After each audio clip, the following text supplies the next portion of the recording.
Hello and welcome back, everyone, to Dying Whales on Rock Rabbit Commentaries. And in this episode of Devil May Cry 3, well, by killing the left and right ventricle and the central heart of the Leviathan, we have successfully managed to kill the Leviathan. Look out below. Hey, lady. Or rather, what's her face? Well, aren't you little miss, little lucky lass, you? So yeah, remember how I said we were going to cut out through its stomach? Now we're cutting out through its eye. Yay. It's a boy.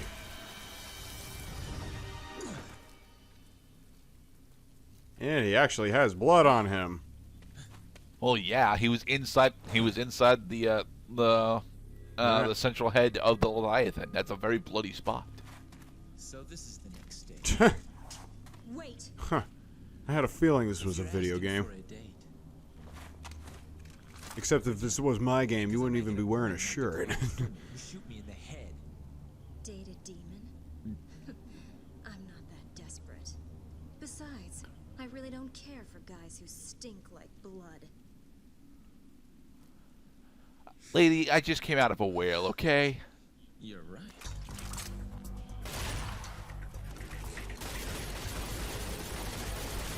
So, tell me, what's your name?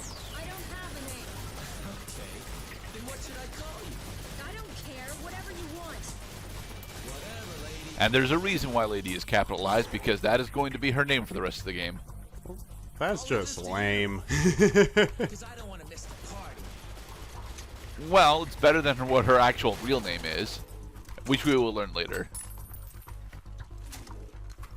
Who counted on you anyway? You mean she lied to us?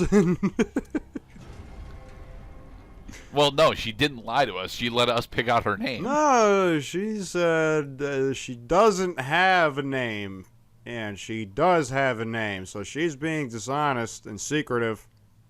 So we don't well, trust names that. are decided by the people that have them, aren't they? Names, well, I mean, I'm sure she had a life, you know, before fucking Midtown went to hell.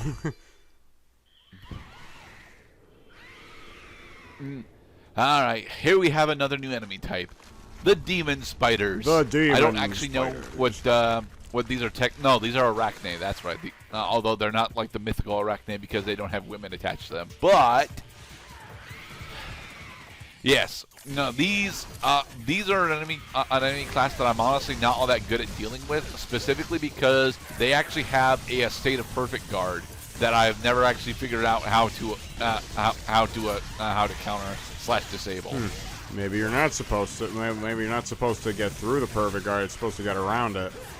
While they're under perfect guard, I do believe that their thoraxes are still exposed while under perfect guard, but I'm not actually all that good at getting to their thoraxes whilst they are exposed. Well, remember that if you ever find yourself in a situation where the game keeps punishing you for doing something you're really familiar with doing, like trying to jump kick Donovan in Streets of Rage 3, just remember, no. You can't kick this motherfucker. No. There, that was the state of perfect guard, and if you trigger the counterattack, they'll immediately go into an invincible dash, and it's not honestly all that challenging of an attack to avoid because it's so heavily telegraphed, but I still get hit by it quite a bit. So, and here we have the introduction of this laser puzzle. There are 2 of these instances throughout the game. This is the first one. Wait, 3? It's either 2 or 3 of these instances. These were literally just thrown in here to make the levels that they're in slightly longer, because these are stupidly easy puzzles and they have a reset button directly attached to them. Oh, there's a reason why these exist. Is so that Capcom could improve on the textures and then reinsert it into Resident Evil 5 just 6 short years later. Really, we get laser puzzles in RE5. There are laser puzzles in Resident Evil 5. That's right. There are 3 of them actually. floor after floor, and you have to complete them all without dying.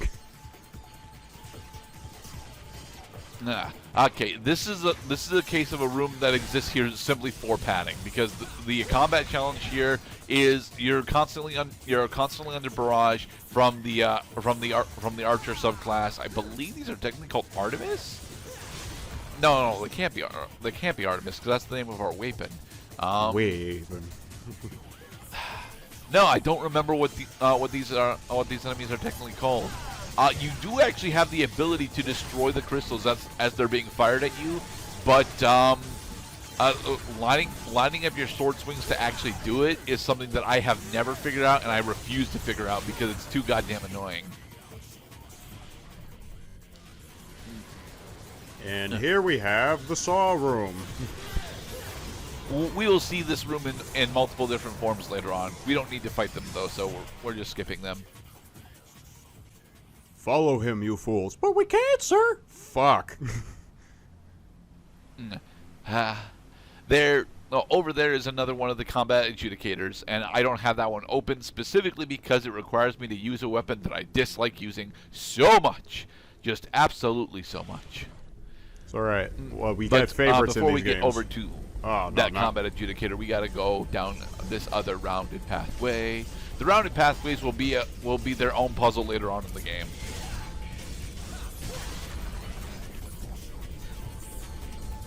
Ouch, ouch, ouch. Camera. This is one of the only rooms in the game that, this style of room rather, is one of the only styles of rooms in the game where Trickster is honestly not all that good of an idea, because your Trickster dash, although is very precise and consistent, has a tendency of leading you open to getting hit by the standing saw blades. Whosoever removes the sacred ambrosia will be eaten by eight-legged freaks. Now, I've never actually seen Eight-Legged Freaks. Is it actually a good movie, or is it just mostly a horror comedy? You know, honestly, I think to answer your question, let me say that probably Tremors with Kevin Bacon is probably the best monster movie type B movie you will ever find. Because it's so entertaining. You just fall in. It's the characters, really. Slither had a similar thing, like Slither remake in 2005, creepy ass movie, but the characters are outstanding. I personally don't find Tremors, any of the Tremors movies to be all that entertaining, to be perfectly honest. Not the sequels. I agree that the characters and the character.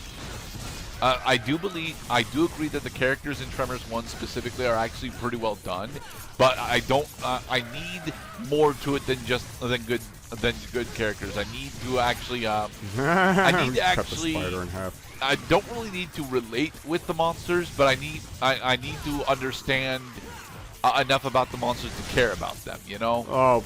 And in Tremors, although I know how the monsters work, I don't actually really care what is happening around / with the monsters. But is that not the whole point of the monster movie, is to enjoy the monster action and the special effects that are used to raise not the appearance of the worms? You actually see very few the Tremors monster are sandworms. Sorry to spoil it anybody. So there's sandworms in the ground, but you don't actually see the sandworms in a very Steven Spielberg Jaws 1975 fashion. You spend most of the movie having hints of the creature without actually seeing the creature, which made it that much more terrifying. Yeah. In the sequels, they throw all that shit out the window and just say, yeah, sandworm party everywhere. It's all you see. Specifically by evolving the graboids into being, significantly more dangerous. That's right. They're called They start calling them graboids. Because they grab you. Well, yeah, their primary interactable protrusion is a tongue, is a multi-ligmented tongue inside their skull. And they're creepy. No, they're only kind of creepy, to be perfectly honest. They're effectively just as you mentioned, they're effectively just the sandworms from Dune on a smaller scale. Monster movies. of course, you know, the only reason why everybody loves Jaws is John Williams. Half of your billions Yeah, go yeah. to John Williams. I can't think of any characters with names in Jaws. So. Brace yourself while I expose my brilliance.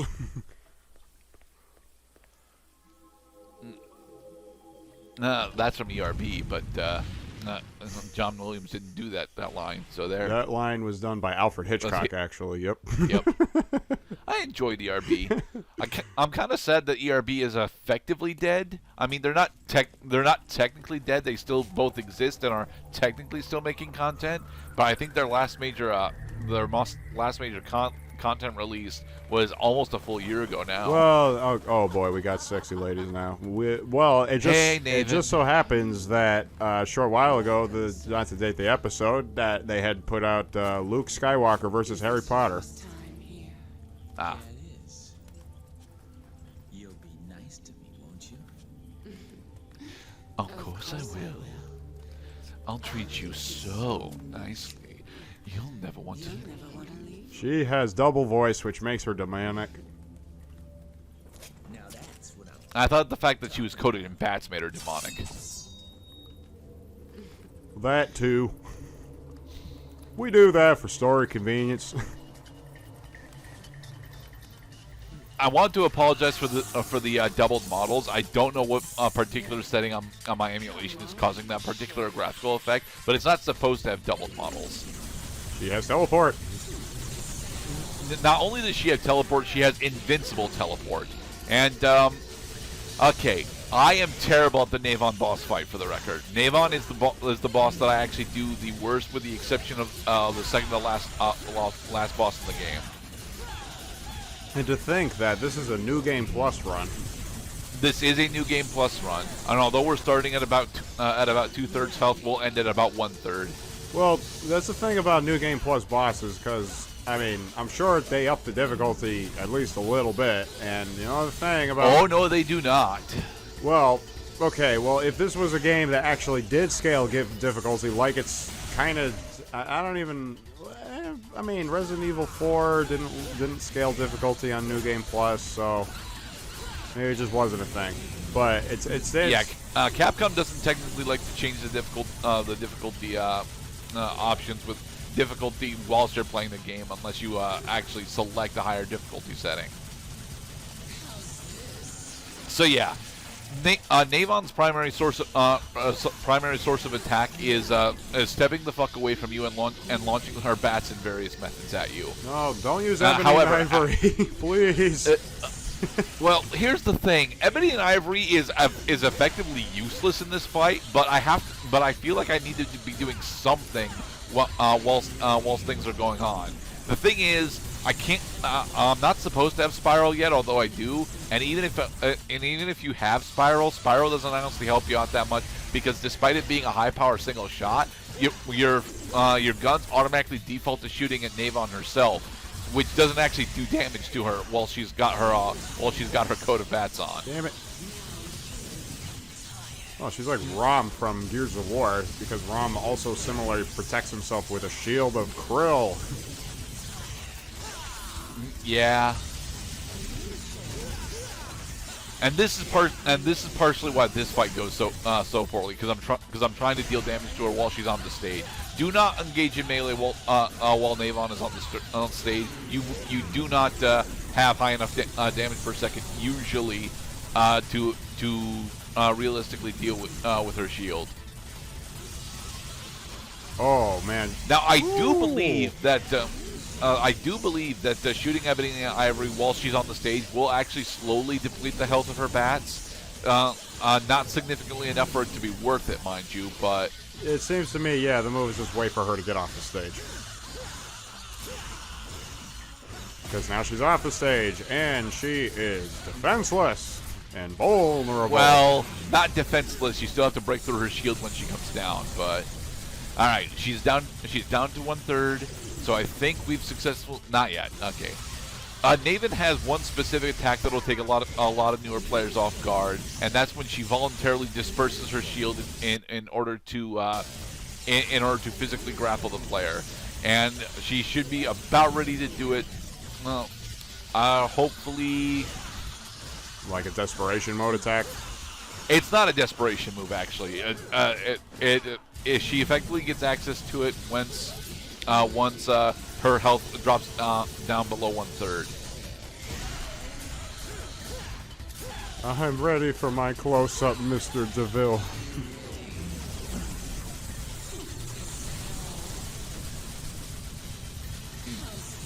But yeah, Nevan will spend the majority of the fight trying... here we go. Oh boy. Now, while she's doing this, stay as far away from her as you can. She wants to give because, you a hug. Yeah, she wants to give you a very dangerous hug. If she hits you with that, it will do approximately 25% of your total HP, and it will heal her for about 10 to 20% of her health. God damn it! No, stay back. And this is why this part takes so long, because we spent a good portion of the fight in this particular phase just trying to whittle down the last 20% of her health. Okay, well now you can melee her, and now you can't because now she's trying to grab you. What the hell? She's changing her size, and it's weird. And again, now she's back on the stage, so I can't actually go into melee combos with her. Well, I mean, now you can. No, I could not do it there because if I go into melee combos while she's doing that, I'll get juggled by her electric bats. Stay away. Creepy. I do believe what you're supposed to do when she goes for the grapple is attempt to parry her out. But I have no fucking idea what weapon's got the parry for it. Or when you're supposed to parry, one of those deals. Yeah. Because it's the hardest attacks to parry, and they do this on purpose. It's the attacks where the enemy like really takes their time, not really moving, but just like approaching the moment when they actually attack. Yeah, those are the hardest to time.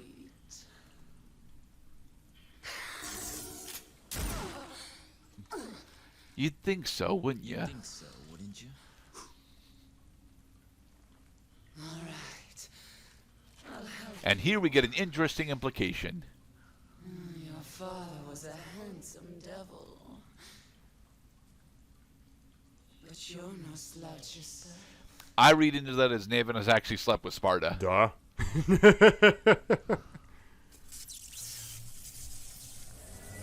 And so Nevan becomes our electric guitar weapon. Rock on. Welcome, y'all. Down when you've had it.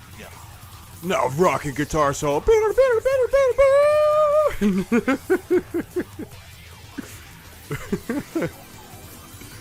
What the hell is this? This is Dante's impromptu rock concert. Now available for $399.94 US cents. and it transforms into a Thanatos. It tries to transform into a scythe. If you're using Swordmaster, you get access to some of the scythe moves. Don't. All right. The big problem that Nevan has is that it can't decide whether it wants to be a mixed-range weapon or a utility weapon, and because of that, it has a lot of problems with its utility. Aside from that, however, Nevan is, if you're really skilled with Nevan, you effectively have access to what was originally Alistair from Devil May Cry 1. But Alistair was a better weapon because it mostly copied a majority of his moveset over from Rebellion. Whereas Nevan's moveset is significantly less useful. Also, it's significantly lower damage than just from anything except Cerberus. sweet moves, girl. Lady is badass. Welcome back. Thank you, Lady. Yeah, thanks, lady. Well, real sweet how you kick their butts. Gunshots everywhere. Stage end.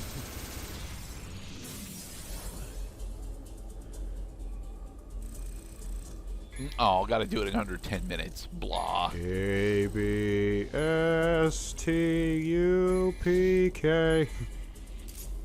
Alright, and in the next episode, we will enter a very interesting part of the game as we're officially halfway done.